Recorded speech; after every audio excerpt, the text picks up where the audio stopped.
Hello, everybody. Welcome to class.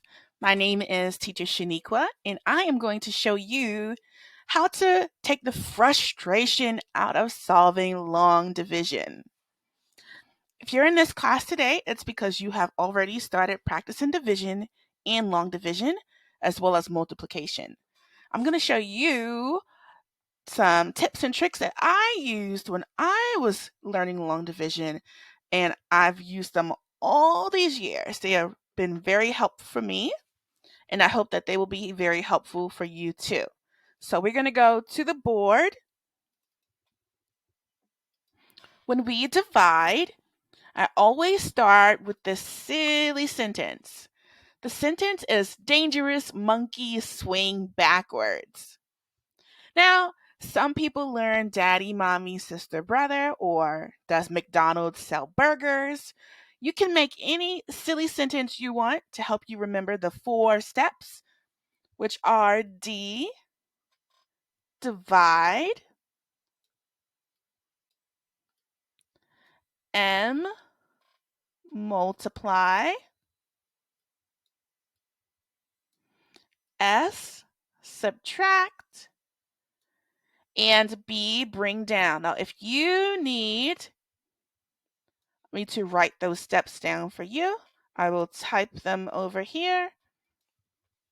D, divide, M, multiply.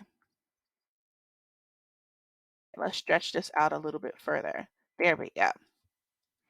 S, subtract, and B is bring down. Okay? Well, bring down is together, so we'll say that's just one step. This is the order of operations for long division.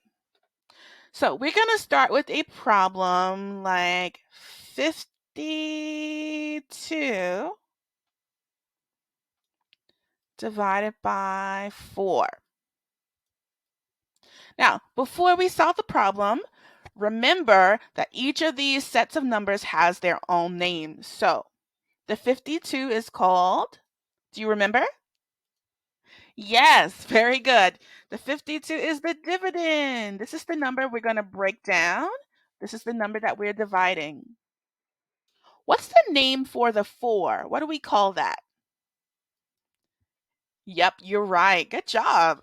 This is the divisor. This is the number of groups that we want to make out of the 52.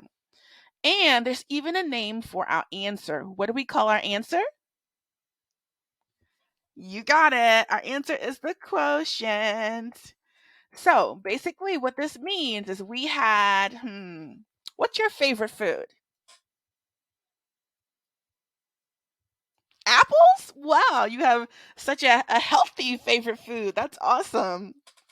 Let's say we had 52 apples. And there's you, there's me, and then there are 2 friends. Okay. So there are how many of us all together?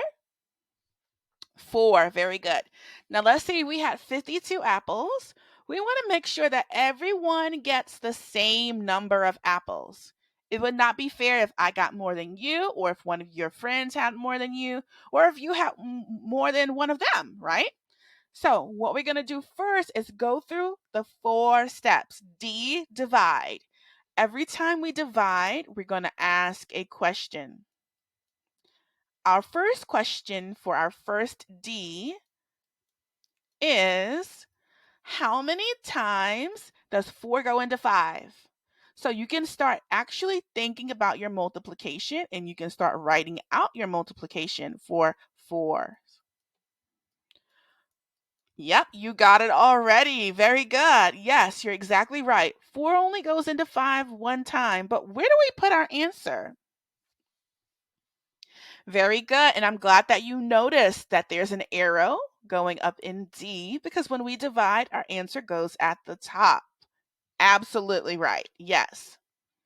Once you do D divide, you can check that off. We move on to M multiply. The really cool thing is the same number or problem that helped us with our D divide. Whatever the answer to that multiplication fact was, that's going to be your M. This is your M. You're going to do 4 times 1 equals 4. Where does our 4 go? Top or bottom? Very good. It goes at the bottom. When we multiply, our answer goes at the bottom. Good job. So we have our 4 down here. We line it up. What's our next step? We did divide. We did multiply. Yeah, subtract. Good job. What are we subtracting? Very nice. Yes. So we're going to put our 1. And what are we going to do? What are we bringing down? Very nice. We bring down the 2. Good job. So you just completed DMSB one whole time. We're going to do it one more time. But the really important thing to remember is whatever's left at the bottom, that's what you're going to divide the second time. So what are we dividing for our next D? Good job. How many times does 4 go into 12? Yep, you can write out your facts just like you're doing. Very nice. How many times does 4 go into 12? You got it. Where do we put our 3? Yes, at the top. Way to go. 4 times 3 is 12. Yep. So when you subtract that, are you going to have any remainder? No remainder. So our answer or our quotient is 13. Very good. Now, how do you find your answer? Absolutely right. To find your answer, you can take your quotient and multiply it by your divisor. 3 times 4 is 12. 4 times 1 is 4, plus the 1 is 5. And if you get your dividend, that means you are right. Way to go. High five. See you in the next class.